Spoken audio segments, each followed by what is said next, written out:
할렐루야. 거룩하고 복된 성일 저녁 찬양 예배 시간, 마태복음 강해설교 13장 58절 말씀부터 드리겠습니다. 드리기 전 아침 새벽에 57절에 말씀드리다가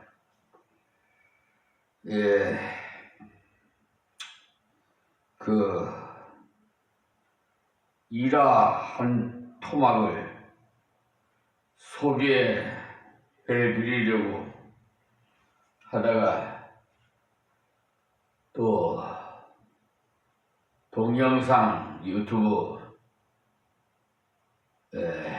타임이 다 되어서 못 드렸는데 말씀드리겠습니다. 기도 시간에 늦게 들어오는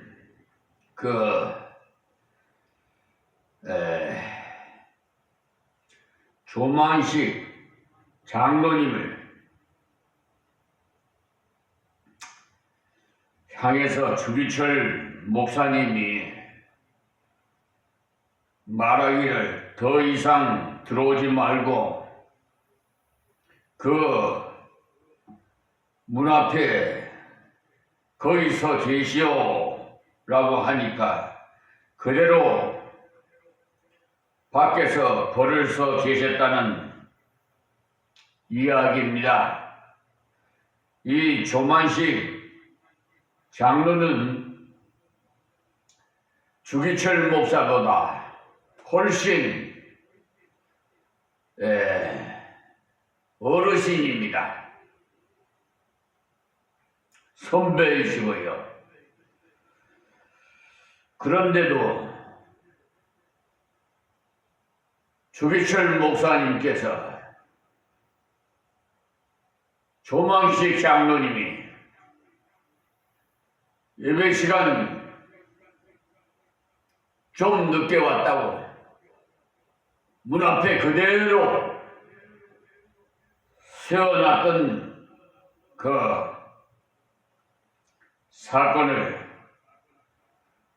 말씀드립니다. 이런 경우에 보통 사람 같으면 대스승의 명예에 손상을 입힌 자를 더 이상 교회에 놔둘 수 없다고 하면서 스승의 명예 회복을 위해 당장 쫓아내려고 야단이 났을 것입니다.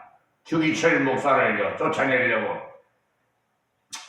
그러나 그 장로님은 그대로 목사님의 말씀을 따랐을 뿐만 아니라 나중에는 목사님을 찾아가서 정중히 사과까지 했다는 이 사실이 정말 위대한 것이고 훌륭한 것입니다.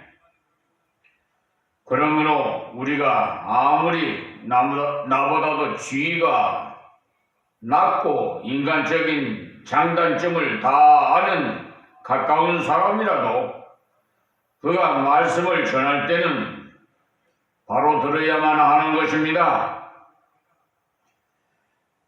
그러니까 우리가 하나님의 말씀을 받을 때 순수한 자세로 받지 않으면 그리스도가 직접 전한다고 하더라도 은혜를 받지 못하고 배척하게 된다는 사실을 기억하고 늘 순수한 자세로서 말씀을 수용하시기를 바랍니다.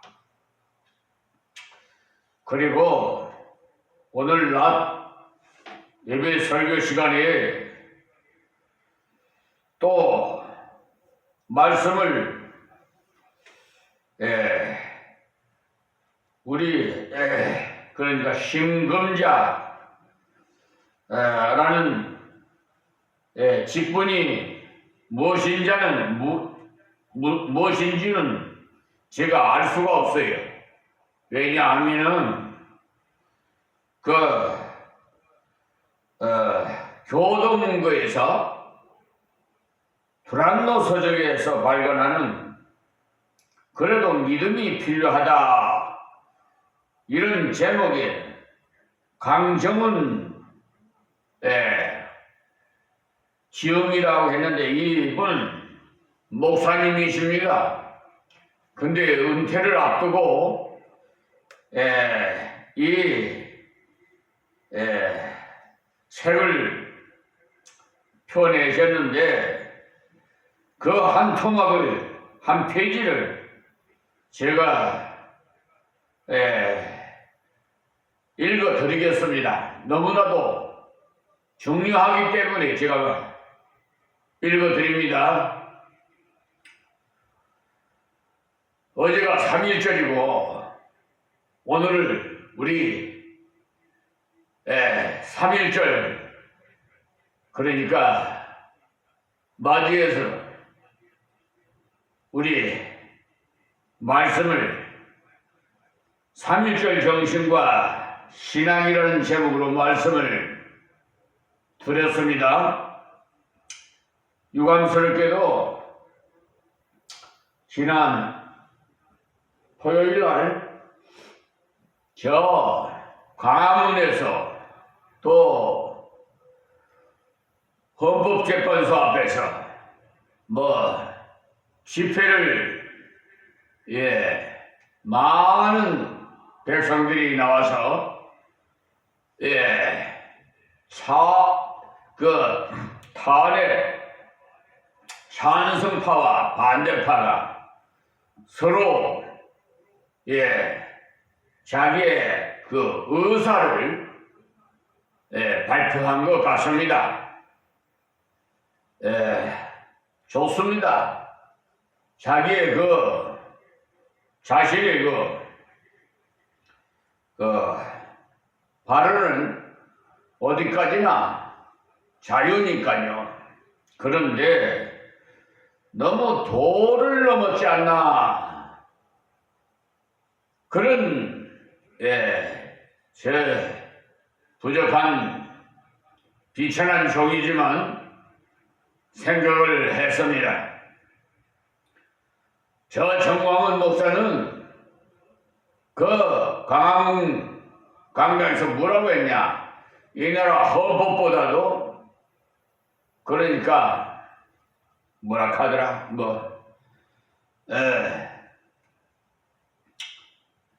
저항권이 우선이다, 위다 이렇게 하더라고요. 무슨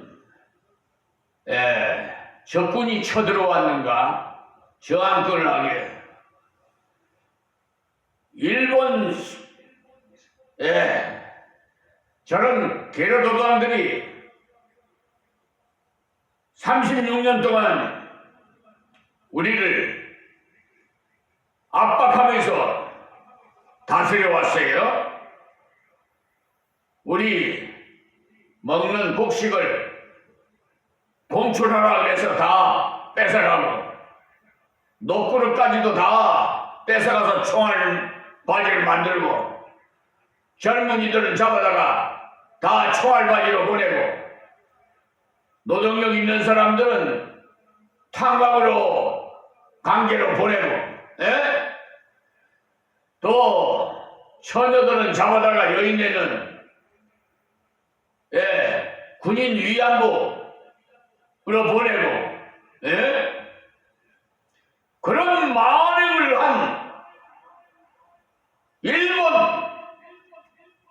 잊지 말아야 돼요. 그런데 최대항이 대통령 대행이 3.1절에 대한 성명은 일본에서 뭐라고 하냐 참 잘했다는 평을 하더라고요. 물론 과거사 그거 덜쳐봤자 뭔 유익이 있겠습니까? 또 하나님께서도 원수를 사랑하라 그랬는데 덮어놓는 것이 좋겠지요. 그러나 우리 후손들은 알아야 된단 말입니다. 역사를 무조건 덮어놓는가? 그 지금 우리 5,000년의 역사를 그냥 덮어뿌리면 알겠습니까? 모르겠습니까? 저 우리나라는 저 만주 땅까지 광개토항 무덤이 아주 그냥 넓어요. 우리 연타가. 또 대마도 우리 땅인데 지금 일본 뺏어갔잖아요. 독도도 자기 땅이라고 지금 우기되고 있잖아요. 말 한마디 못하고 있잖아요. 지금 정부에서는. 자, 이런 마당에서 저는 사실 일본이라는 나라를 쳐다보기도 싫고, 왜냐하면 우리 선친들이 일본 사람에게 칼에 순이익을 해서요. 그러니까 그 마음이 편치를 못해요. 저는. 그래서 교회마다 태극기를 달아놨어요. 여기 온수리에 교회도 달아놨고, 저 양도면 소재지에도 임마누엘 교회 달아놨고. 왜 달아놨겠어요? 저는 그 고귀한 순교의 그 순교자의 피가 3.1운동에 33인 중에 기독교인이 16명이나 있어요.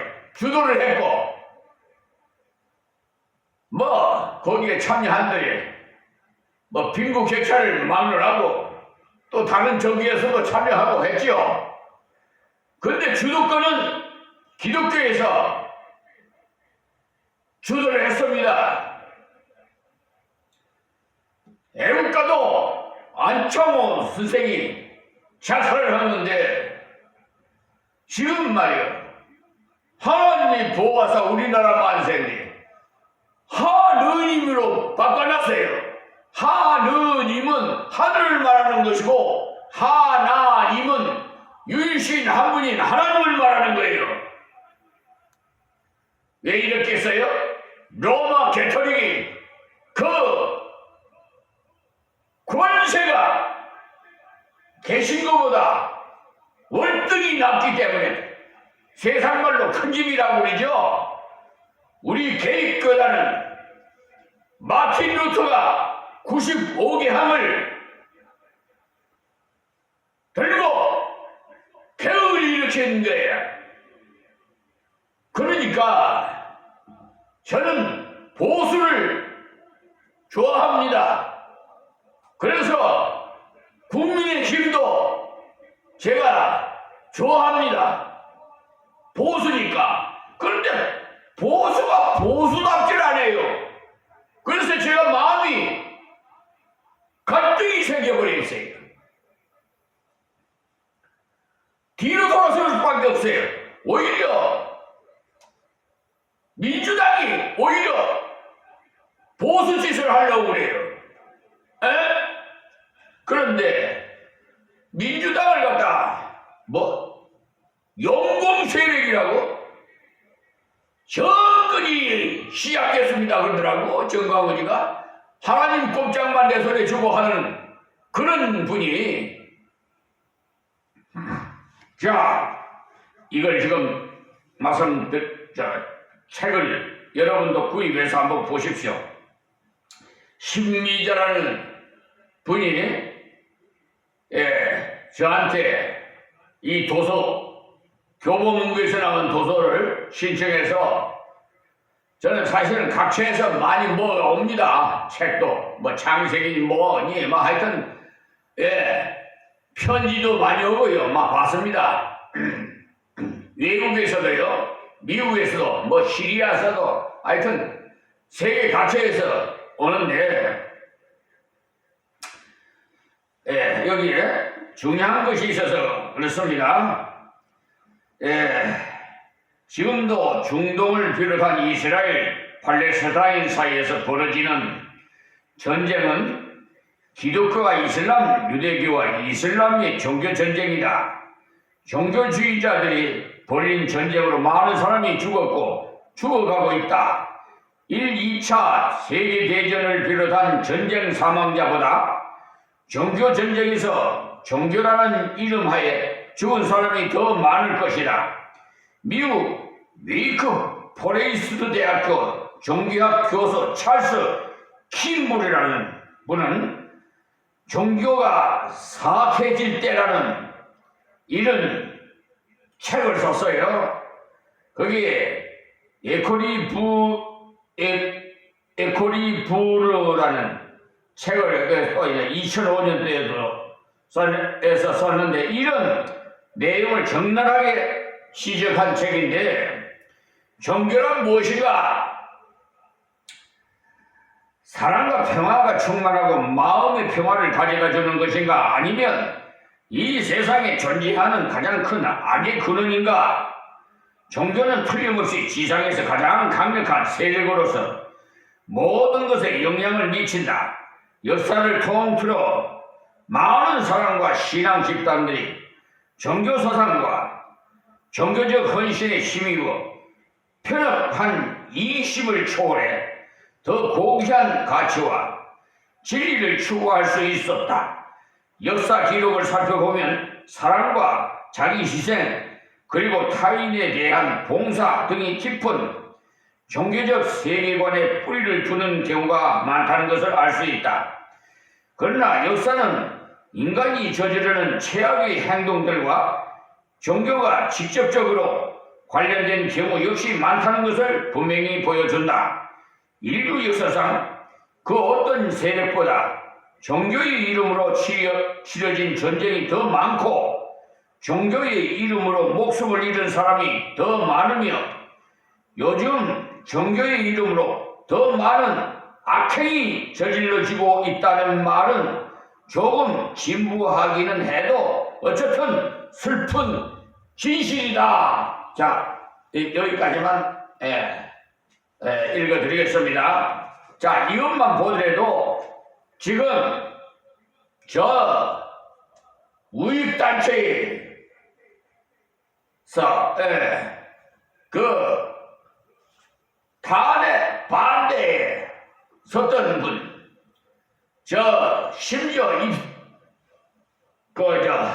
입법부에서 국민이 선출한 국회의원인 국민의힘 나경원 국회의원을 비롯해서 37명이 그 토요일날 광화문에 그 단상에 서서 일일이 소개하더라고.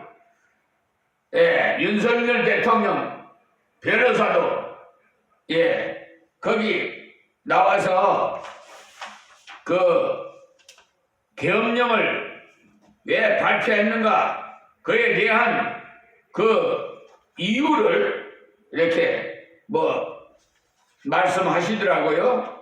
그런데 그것은 해당이 안 됩니다.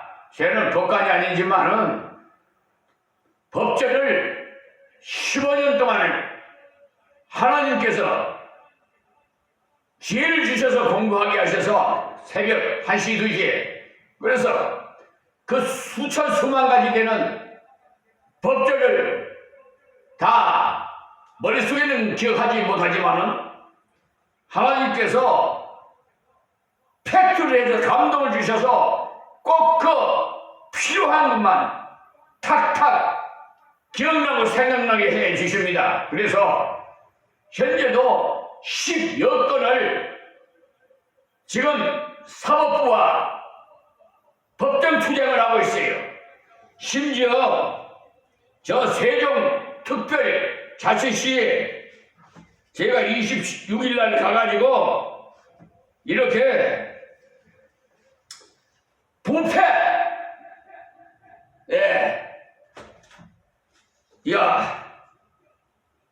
그러니까 부패 공익 관련 신고 수용 확인증을 받아왔어요.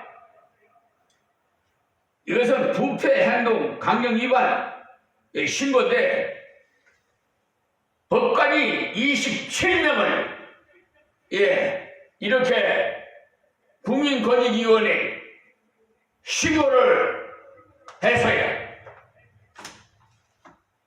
그 결과는 그리고 대법원에 대법원 행정처에도 대법원장을 앞으로 법관 징계위원회 설치해서 구성을 해서 60일 내로 그 대법원 규칙에 나와 있어요. 징계위원회 대법관 서경환, 김선수, 노태하, 오경미 그를 비롯해서 12명을 징계위원회에 신고를 해놨어요. 그것을 신고자에게 60일 내에 송달하게 돼 있어요. 그 결과를 이제 늦어도 사정에 의해서 30일 연기는 할 수가 있습니다. 어쨌든 이걸 다 아니까 하지 모르는 사람 몰라요. 대법원에서 한번 판결 나면 끝나는 줄 알죠? 아니에요. 합당하지 않으면 민사소송법 211조에 의해서 판결 정정 신고를 할 수가 있어요. 지금 그 사건이 한 서너 건 지금 그게 카경으로 돌아갑니다. 대법원 2025 카경 1번이면 1번 2번이면 2번 거기서 판결해갖고 또 기각했으면 다시 즉시 항고하면 재카경으로 붙어요. 수악한 악한 자들 불의한 자들 세상에 상고심 절차에 관한 특례법 제4조 가압류 가집행에 해당되는 것을 손해배상 청구에다가 인용을 했어요. 이 아주 나쁜 양심이 불량한 대법관 4사람 김선수, 노태하, 오경미, 김선수, 서경만이 그리고 한 번만 한 거 아니라 2번 했어요. 그러니까 상습사기 때문에 한 번은 이걸 표지에다가 내가 그랬어요.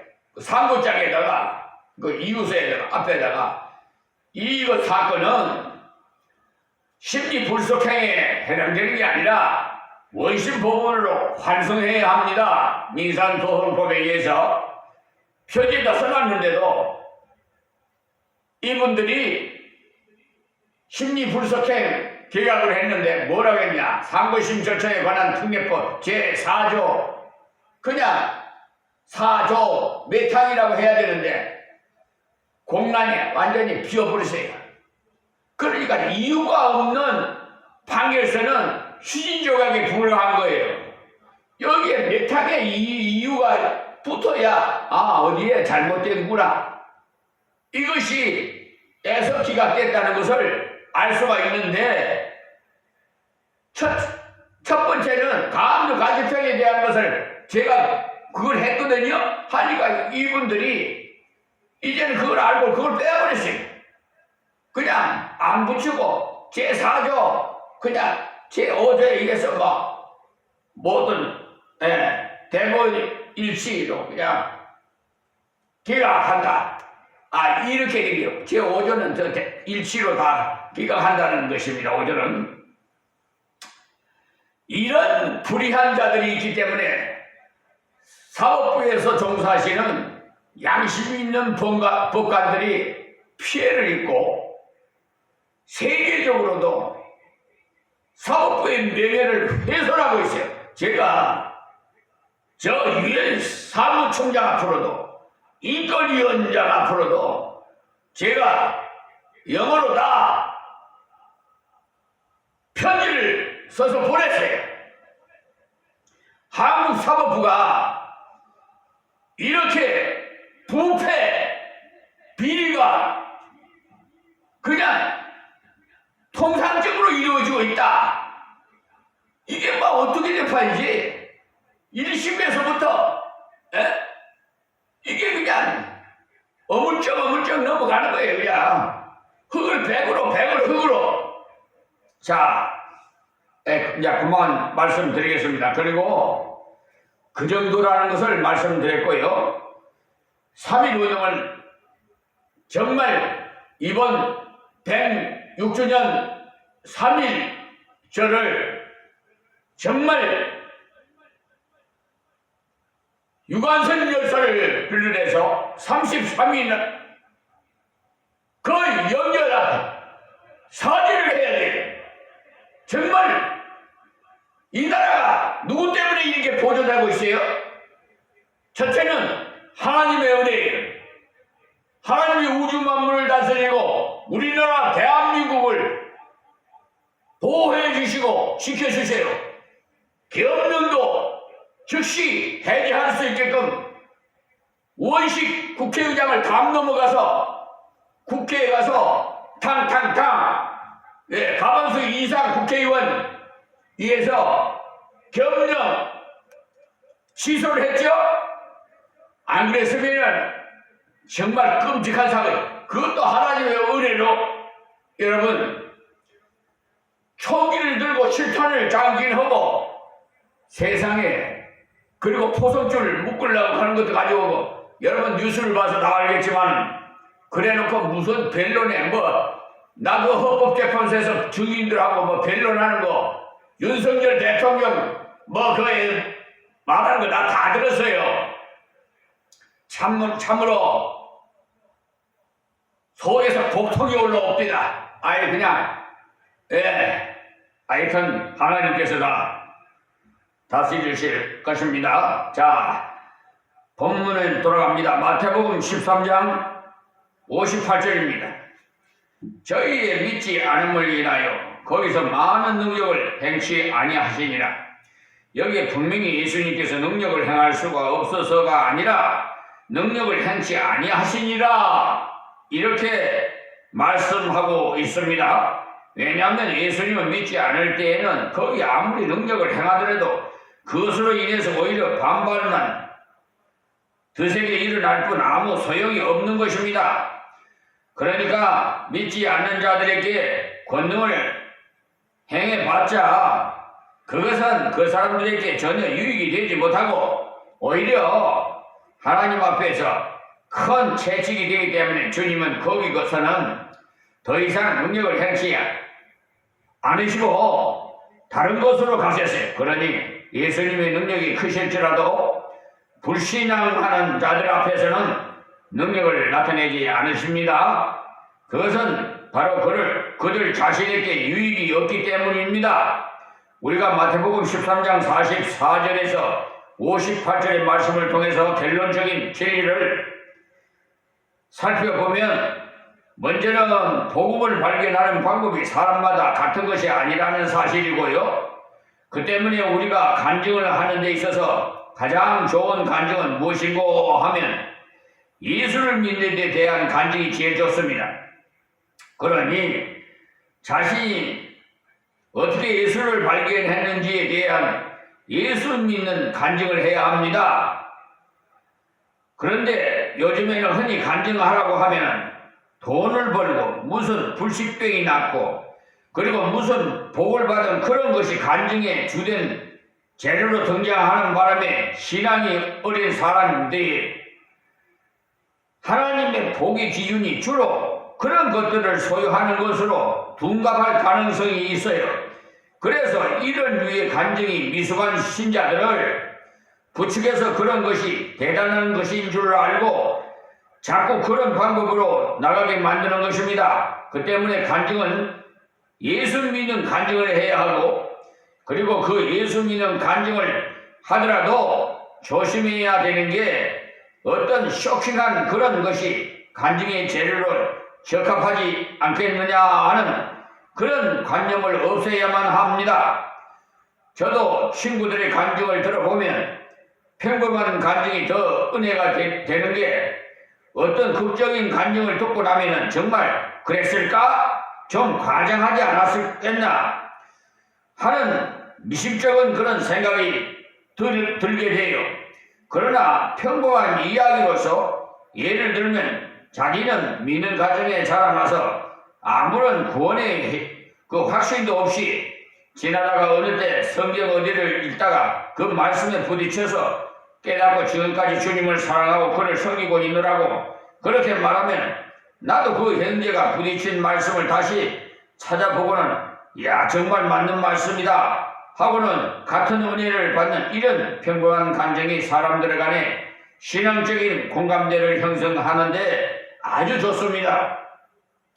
그러니까 충격적으로 적이고 특별한 그런 소개만이 간증이 되는 것이 아니라 평범한 것인데도 자신이 복음을 받게 된 동기를 간증할 때 많은 사람들에게 은혜를 나누게 되는 그런 통로의 역할이 되는 것입니다. 그렇기 때문에 이렇게 각자가 복음을 발견하게 된 것이 다양함으로써 간증할 때도 자기가 가진 것을 그대로만 간증할 것이지 다른 사람의 것을 모방해서 과장하는 그런 일은 하지 마십시오.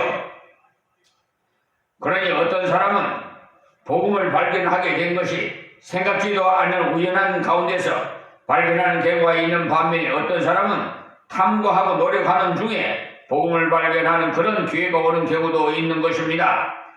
그러나 올바르게 발견한 자는 반드시 그 결과가 나타나는데 무엇인고 하면은 복음을 올바르게 발견한 자는 반드시 자기의 모든 것보다 그리스도의 복음의 가치를 최고로 인정하며 자신을 버리고 그 복음을 위해 살아감으로써 가치 있는 생애를 가지게 된다는 것입니다. 이것이 바로 올바른 복음을 받았느냐 안 받았느냐를 측정하는 기준이 됩니다. 그러므로 그 복음을 받은 사람의 인생관이 얼마나 바뀌어졌느냐, 곧 그 사람이 사는 목표를 어디에 두고 있느냐 하는 그것을 보고 알 수가 있다는 사실입니다. 그러니까 그 사람이 정치가든지 아니면 학교 교사든지 아니면 공장의 기술자라든지 어느 분야에서 일하든지 관계가 없고 오직 예수 그리스도께서 나에게 주신 복음, 이 복음을 믿고 그리고 이 복음대로 사는 그것을 위해서 어느 구석에 있으면서도 이 복음을 증거하면서 복음적인 삶을 살아간다는 것입니다. 그것이 바로 복음이 바로 발견할 표식 중에 하나라는 말입니다. 그 다음에 우리는 지상교회의 불완전함을 항상 깨달으면서 자신을 돌아보고 근심하여야 한다는 사실